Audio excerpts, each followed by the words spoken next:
Tales to Terrify.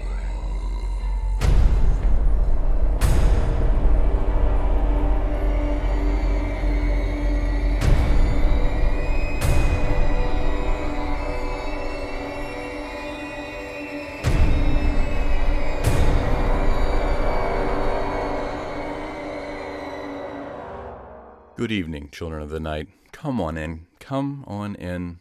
We've got a chill in the air already. Step inside of the cabin and get yourself warmed up.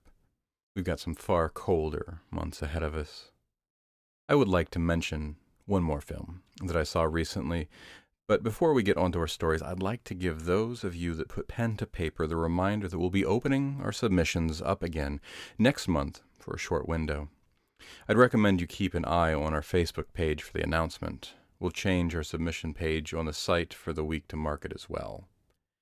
The movie that I'll mention this week is an incredibly international film.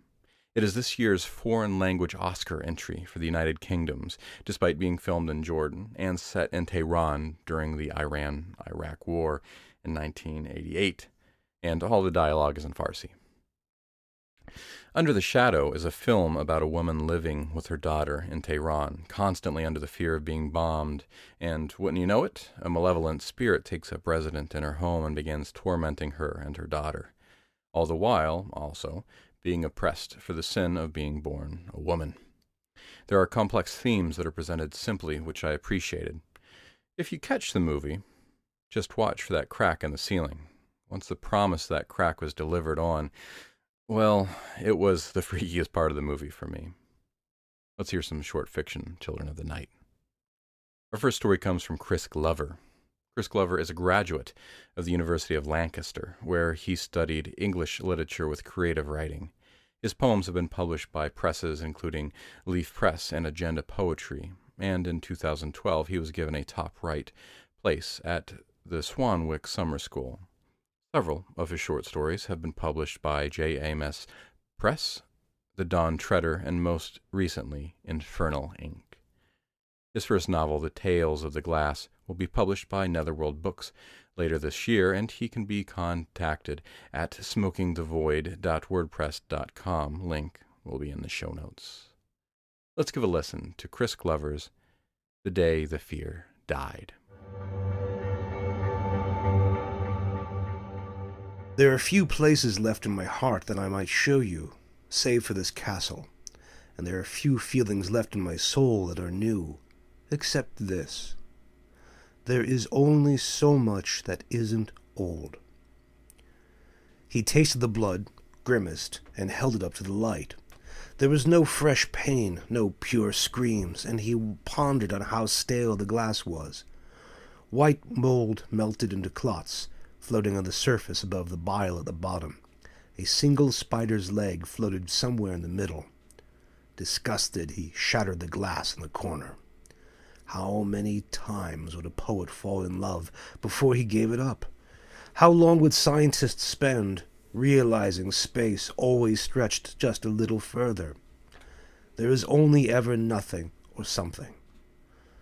The surgeon sat at his desk and imagined his castle. Towers of black stone that snatched the clouds, windows too big to know just where to look, a moat dark with blood that gave onto the trees. Just like the others, just like every other one.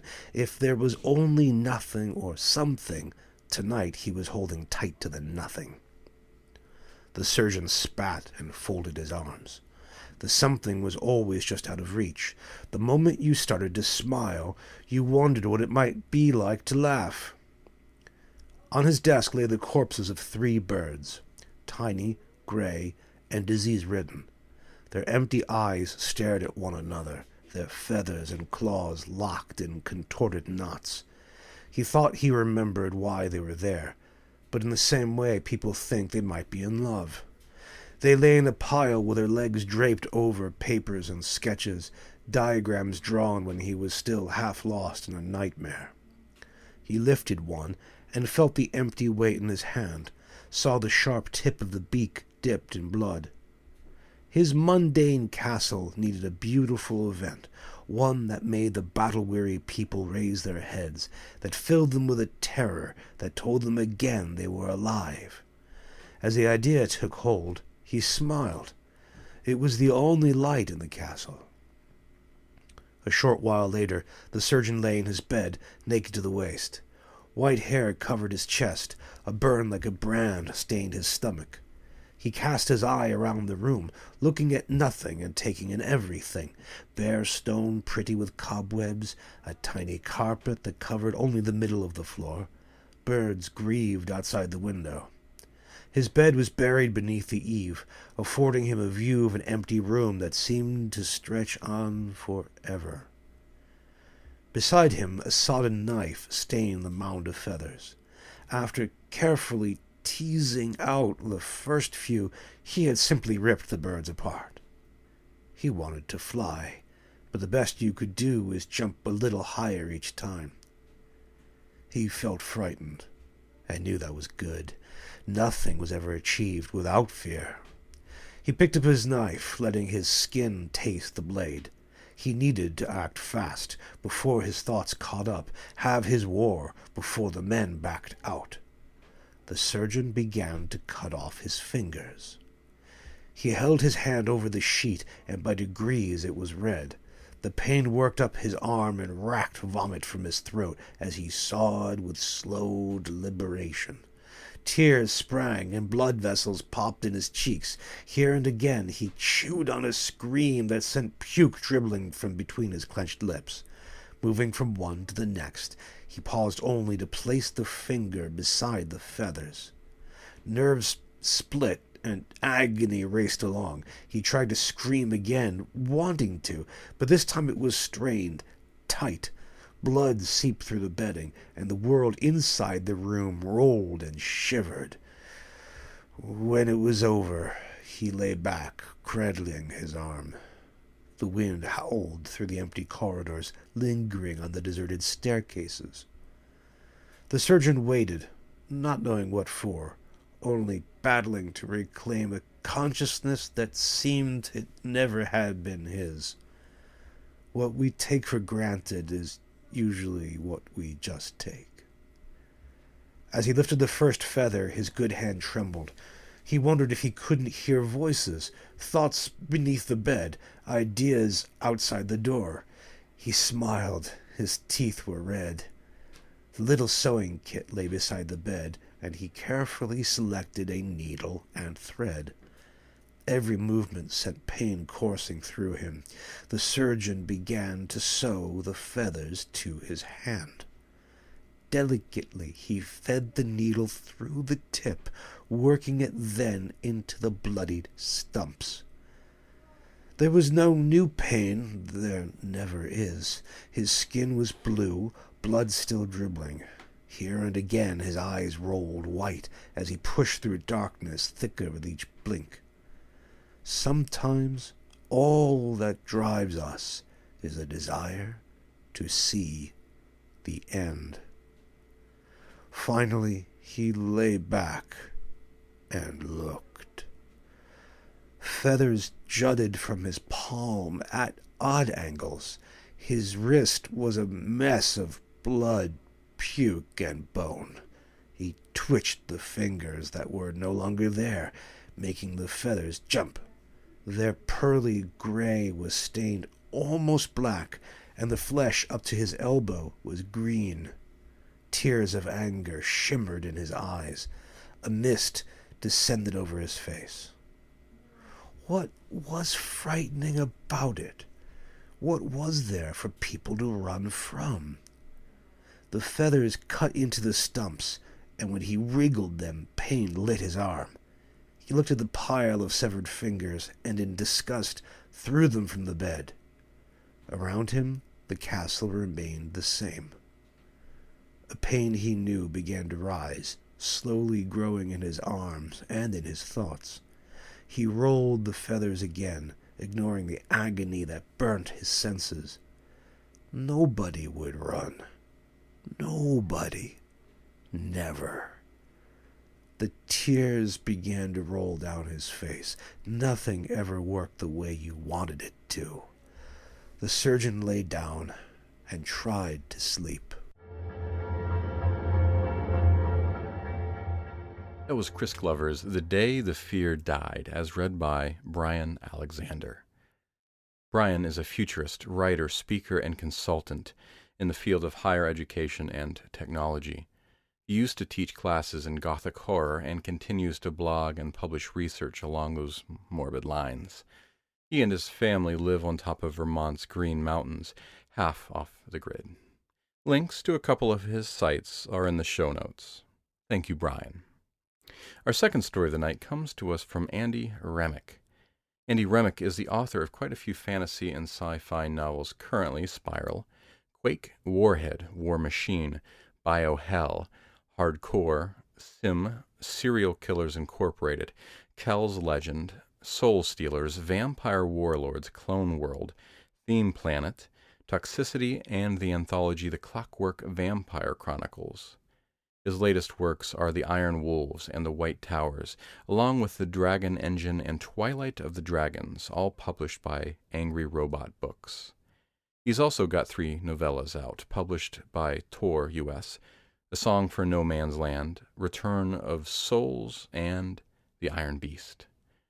Remic is a hard-talking, hard-fighting, fluffy bunny rabbit of a man who enjoys mountain biking, filmmaking, mountain climbing, kickboxing, and Red Hot Chili Peppers. He has an unhealthy love of chainsaws, and some people like his books. Andy can be contacted by emailing andyremic@outlook.com, and the link to his webpage will be in the show notes. And now Andy Remic's Pandemonium.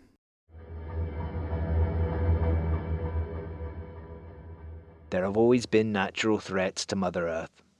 Earthquakes, tornadoes, tsunamis, volcanic eruptions, drought, famine, plague, infestation, and obviously, with the rise of the great virus called man, came many unnatural threats: deforestation, pollution, toxicity, the rape of natural resources, war, nuclear annihilation. However, when it came, when the end of days finally reared its snake-like head, Armageddon was none of those things. Or maybe all of them. It happened so fast, nobody saw it coming. For out of the ground, out of the soil and bedrock rose, well shit, hell. We wouldn't go to hell, so hell came to us. It began as a gentle tremor on a global scale, which rose gradually through a spectrum of violence until the earth churned, sand and soil and rock screaming and bubbling and rising and falling, the earth a fluid ocean, each continent an insanity of instability. New York City fell like a stack of teetering dominoes. Paris was flooded in the blink of an eye, and with a final screech of twisting, sparking iron, the Eiffel Tower fell with majesty and ploughed under churning soil. In London, an inferno raged. The ground bubbled. Fists of rock and iron punched upward, destroying streets and crumpling buildings and pulping people. The seas boiled over. In one terrible, catastrophic day, the world as we knew it was changed forever. I remember the first chilling night sat on a hilltop of rock beside a smashed monument of old stone blocks looking out and down over Manchester, or what had become of Manchester, for this was no longer a city of houses and buildings and shops, of cars and people and double-decker buses. The earth had churned and bubbled and spewed, smashed and swallowed and obliterated. Now the world before me was a sweep of scarred rubble, with 10,000 fires burning, an atrocity, columns of smoke rising, like dark fingers accusing heaven. Twinkling sunlight dropped behind an iron horizon as a bitter wind howled. Winter was only weeks away. Across the landscape array before me, very little moved. Tens of thousands had died. I didn't realize the scale of the disaster, the occurrence, or whatever the hell you want to call it. Yeah, hell, right. I just remember huddling close to a few people in the lee of the fallen stones from the crushed monument, still wearing my corduroy blazer, now tattered and torn, stained with mud. My red tie the only splash of colour in a bleak new world. It was a hard, cold night up on the moors. I awoke slowly, confused and feeling like my entire body was a block of ice. My fingers and toes were rigid, filled with needles. I wondered if it had all been a dream, a terrible nightmare. a flight into horrific fantasy. After all, it isn't every day the world descends into chaos and hell. I was cuddled up to somebody for warmth, and realized with brightness that she was a young woman from my usual bus stop, wearing a smart black business suit. She was pretty, with long blonde hair and spiderweb patterned stockings that fired my imagination even now, despite the turmoil. And here I was, cuddling her. I snuggled in close, trying to leech warmth, rather from any perverted thoughts at that point, although I knew they would come later. And as I shifted my weight, I felt something move behind me. I turned and looked down at the old woman who had, in turn, been cuddling up to me. She was dead. It was obvious she was dead because she was blue and stiff, and her rigid tongue poked from her lips like a fat, burnt sausage. "You," I said, twitching and waking the pretty blonde. She scrambled away from me with a frown of disgust, her eyes and snarling lips accusing me of bad things. Then she relaxed back a little, panting, and looked around, confused. I too looked around and remembered that the world had gone to rat shit. "I'm Tom," I said, and held out my hand. The blonde stared at it as if it was a rearing rattlesnake. "Why were you holding me? Are you a pervert? My dad has a shotgun, you know," she said. "I was just keeping warm," I pleaded, holding my hands wide, palms outward. "Don't you remember yesterday? The apocalypse. The end of the fucking world." The woman's shoulders slumped, crestfallen. "Oh yes, shit." Then her eyes flared wide. "I have to get home. I have to get home now." She surged to her feet, then slipped, for one heel was broken. She bent, removing her shoes, and only then did I pick out the finer details, the twigs in her hair, the tears in her stockings, the bloodstains on her suit cuffs, broken nails and smeared mascara. Not a good look. She looked up, saw the dead old woman, her mouth opened in shock. "What did you do to her?" she gasped. "Hey, wait, I didn't do anything." The blonde woman screamed, hands on her cheeks, a long, shrill, bitter wailing, a piercing thing. The sort of scream to break glass, the sort of scream to bring trouble. "You okay, love?" The voice was deep, a bass rumbling, as some huge guy moved around a tumble of scattered stones toward us. He was followed by another man, small and slim, faced like a ferret, and wearing broken glasses hastily repaired with wire. "He was trying to do something to that old woman, the dead one," said the blonde, poking her finger, shaking dramatically. The big guy turned harsh, hard eyes on me, and I held up my hands. "Wait a minute. I woke up next to her and she was dead, so unless you think I'm into corpses or indulging in a touch of necrophilia." I stopped. Everybody was staring at me. "It's hardly the time for jokes," said the ferret guy in a whining voice. "I'd just like my cadavers younger," I snorted, watching the big guy console the young woman. She buried her head against his chest and wept. He patted her and made soothing, shushing noises. I confess, I was envious. Why hadn't she turned to me like that? Why wasn't she whispering to me like that? Why did Mike Tyson have to come along, bicep his way forward, and steal the alpha male role from right under my nose? The bastard.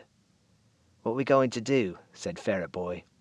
"About what?" I snapped, dragging my gaze from the twosome and baring my teeth. That," he said, and swept his arm across the shattered horizon. Dawn was tentatively creeping across the sky with fingers of blue. The world was a chaos. Fires still burned amongst mountains of rubble. It made me feel sick to my stomach. "What can we do?" I said. "I mean," and here my laughter touched a razor edge of hysteria. "It looks like we were hit by a nuke." "There were no bombs," said the guy, and strode over, reaching out his right hand. I shook it automatically. "I'm Harry. This," he gestured to Ferret Muppet, "is Carlson, and the girl you upset is Sally." "I didn't upset her," I said through gritted teeth. "Whatever," said Harry. "The fact is, we need a plan." "To do what?" I snorted. "Repair hell?" "To survive," he said, and smiled, showing perfectly white teeth. "And to find somebody in charge, somebody who knows what the crap is going on here. Something's happened to the world, Tom, and I want to know what." "Hey, you think we should cross the wasteland, Harry?" said Carlson, sidling closer to his big friend. They looked like some subversive comedy duo stood there together, huge and tiny, cool and idiot, geezer and hobo. I was sure I could come up with a superb name for their partnership if given a few hours. "Yeah, let's go look for survivors." "Wait," I hissed, dropping my voice to a whisper.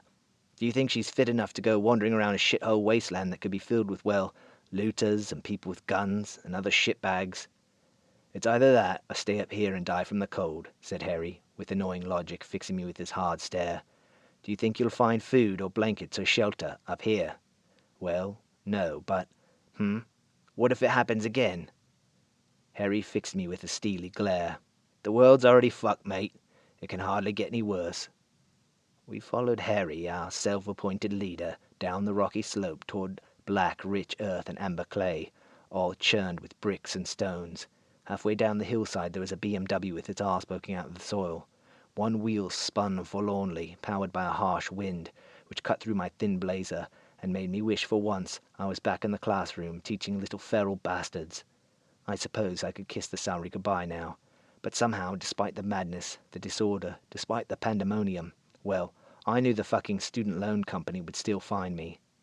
We reached flat land. In every direction there were soil and mud and rocks and broken sections of buildings like teetering, towering teeth in some knocked-down giant's mouth. It was like nuclear devastation, only this had come from within, from our goddess, from our raped and polluted Earth Mother. And shit, who could blame her, right? We stood, Sally's stocking feet pale and small in the mud, the four of us staring at the nightmare of destruction. I'd never seen anything like it, not on TV, nor in Hollywood's slickest, sickest movies. It was a vision that pulled out my eyeballs and rammed a stick into the sockets, stirring my interior brain to mush. I panted, staring. Hell had indeed come to earth. I looked at Sally. She was beautiful, and her eyes were closed, her face serene. And then she spoke, and her voice was the voice of an angel. I sung of chaos and eternal night, taught by the heavenly muse to venture down the dark descent. "Excuse me," I said. Her eyes flickered open. She stared at me as if I was some particularly nasty dirt scraped from her boot. And as I looked into her eyes, I knew she was one of those self-important assholes, a superior ego, and bottomless well of condescension and patronizing comments for those she considered inferior to herself and her girlfriends. That is, me and others of my poisonous toad ilk. Daddy's little girl, pretty little blonde girl. You're fit, but you know it. Humanity destroyed by 18 years of being spoilt. Bah.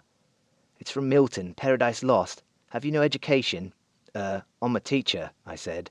Exactly, she said and smirked, and I knew that our romance was dead. I watched her watching Harry. Oh, so it was like that, was it? Hell had come to earth, and in this new world order I would be at the bottom of the fucking pile, as usual, shat upon from a very great height by those with the charm, the elan, the money. Shit.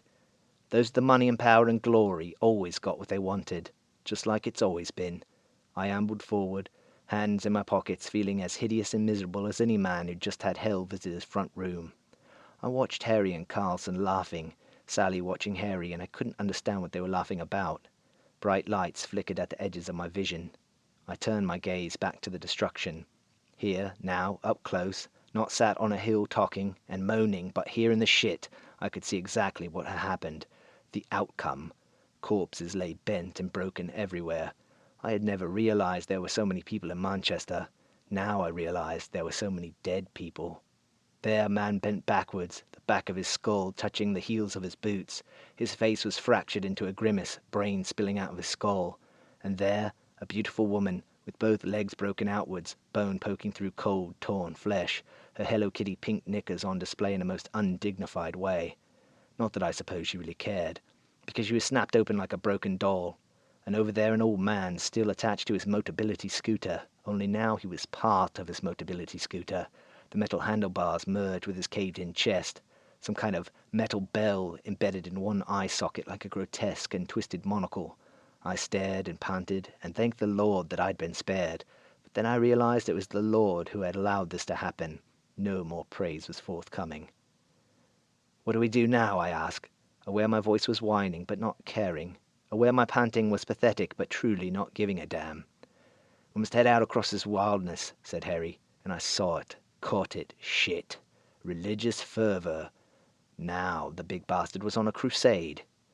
"A mission from God, is it?" I squawked, and just managed to refrain from adding lunatic. Harry turned, first his head, then his formidable shoulders, and stared down at me like I was some kind of pus-oozing maggot he discovered not just in his bed, but fucking his wife. Why did everybody hate me all of a sudden? Was I that fucking unlikable? Was I that bad? Ha, but of course I was. I was a teacher.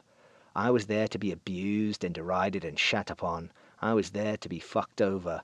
After all, just because hell had come to earth didn't mean the little guy would take it any different. "No," said Harry. He turned back to the chaos. It's a mission of family. My wife and little girls are out there somewhere. I must find them. But there, I blurted, and Carlson gave me a kick on the ankle. It really hurt, and I glared at him, baring my teeth. Carlson gave a single twitch of the head. No. And I read beneath the surface text. No, don't say it, or he'll cut your throat. So cut my throat, is it? Of course, I was just there to propel the narrative, a secondary character in life, lucky to get a speaking part. Damn them all. Ha ha. Well, yes, quite possibly. Harry took 3 steps forward and stopped as a subtle chthonic rumbling began beneath our feet. I felt the hackles rise on my neck. I could sense real energy crackling from the ground, from the bedrock, up, through my battered scuffed shoes, jiggling my arteries, zapping through my testicles, pounding through my heart, electrifying my brain so I couldn't think straight. Slowly, like the Titanic sinking in reverse, something massive began to rise from the tumultuous destruction of mud and rock and bricks and battered cars and broken people. It was huge, bigger than huge, a mammoth vertical wall of what appeared to be greased black iron. It rose only a few feet ahead of us, rolling slowly upward, as the ground shook and the rumbling increased in staggered staccato steps. It grew and rose, and I thought of Pink Floyd and began to giggle. It wasn't just a wall, it was a fucking fortress. Steam ejaculated from forced vents in the ground, streaming all around us. Sally ran to Harry. He stroked her hair and tried to disguise his lust. Carlson was looking nervous, twitchy, his eyes darting around for some place to hide. If ever I'd seen one, here was a man not to watch your back in a pub fight. Screaming, the wall slammed upward until it was 20, 50, 100, 200 feet high, and as suddenly as it started, it was done, and the earth stabilized, and I stared up at the black, greasy iron barrier before me. The silence was an oral anticlimax. I shuddered.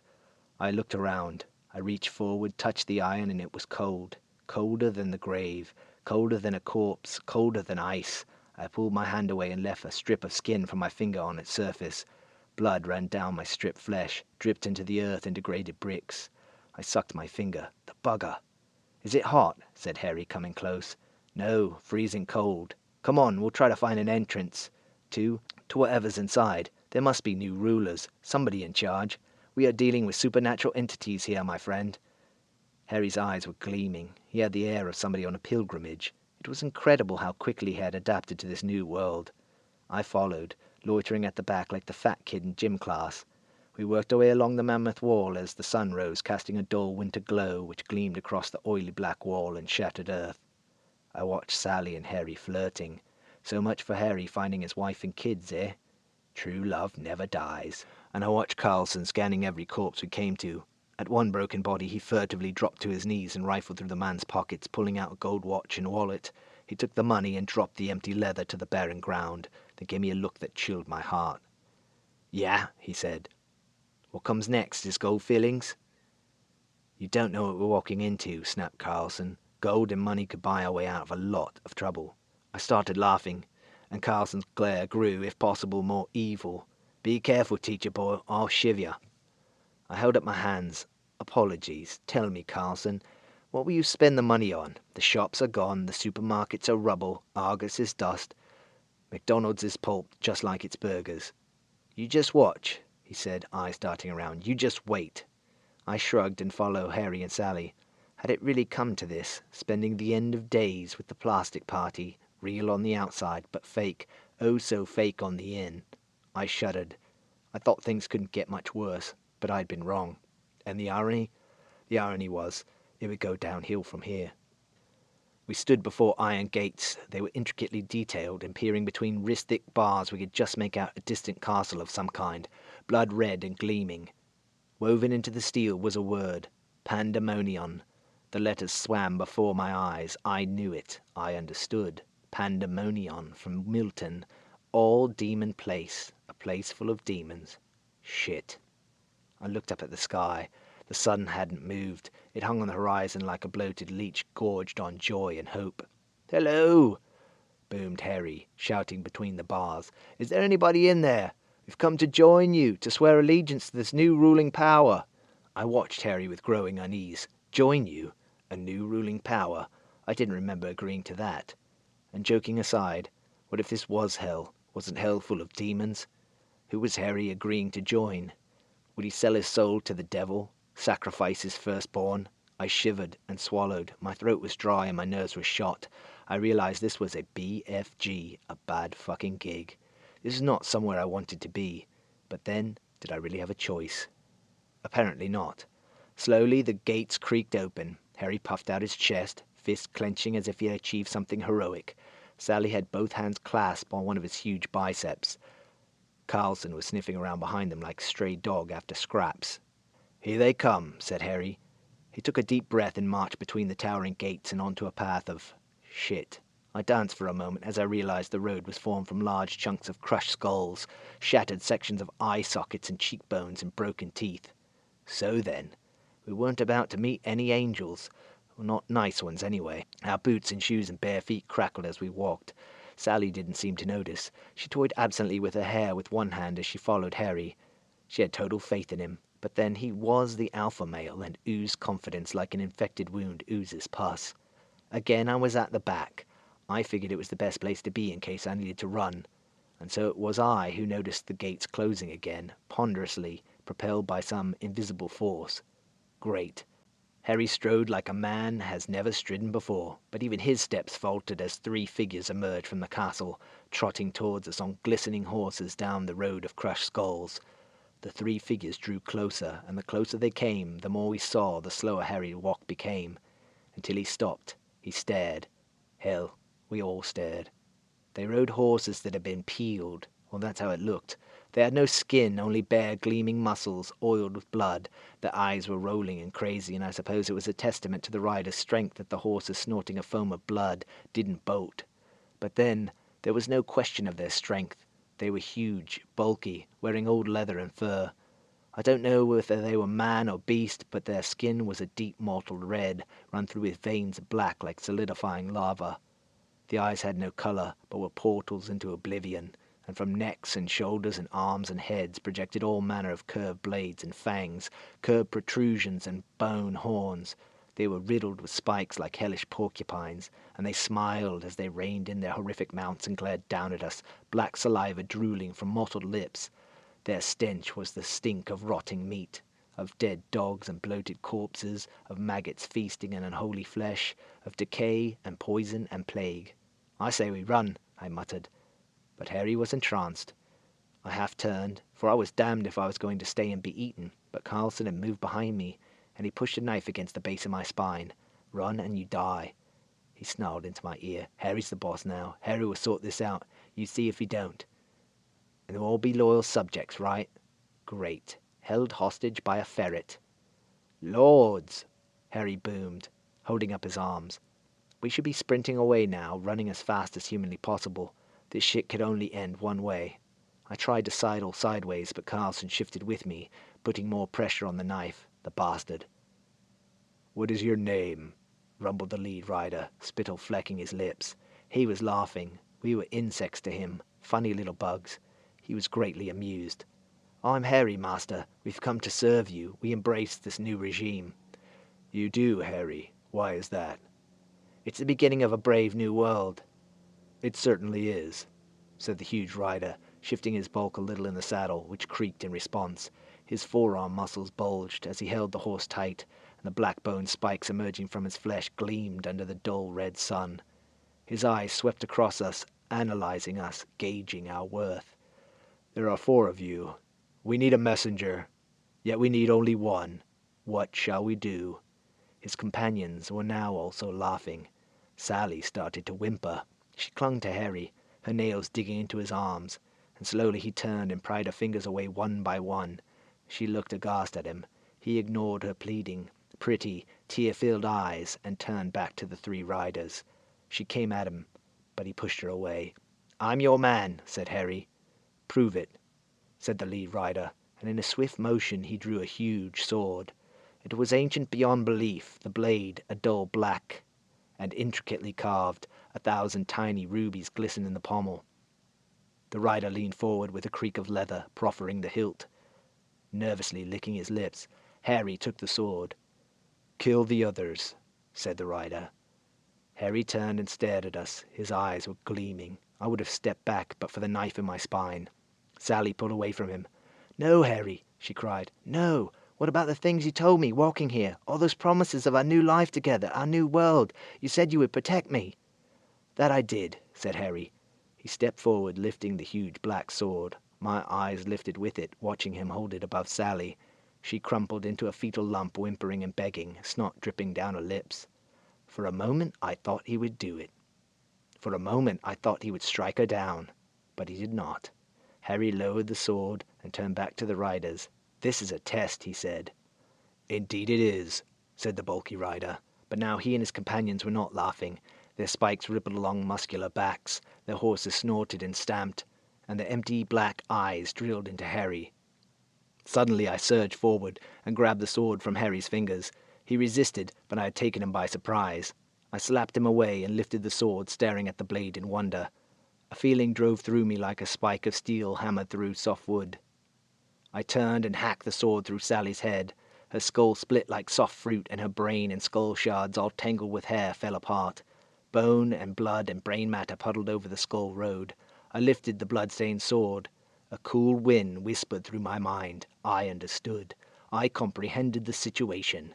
This was just like teaching little bastards. You had to show strength, project power, and never, ever give in. "You bastard," growled Harry. "You stupid, stupid bastard. This is a test to make sure we do the right thing." "You're wrong," I said, and swung the sword. It hit his neck with a dull thud, and for a moment I thought it was too blunt to cut through his flesh. Then his eyes widened, a whoosh of air blasted from his mouth, and the blade eased through skin and fat and muscle and spine. His head fell sideways and plopped to the road. Without looking at the riders, I turned on Carlson. He was backing away from me, his eyes darting about like the balls in a pinball machine. I strode toward him, and he held up his only defense, his homemade knife, his shiv. My blade sang through the air, and his fingers pattered to the ground. Carlson screamed and turned and ran. I considered running after him, but decided it would be undignified. I would catch him later. I turned back, and holding the sword vertically point down, I knelt and bowed my head. For a long moment there was silence.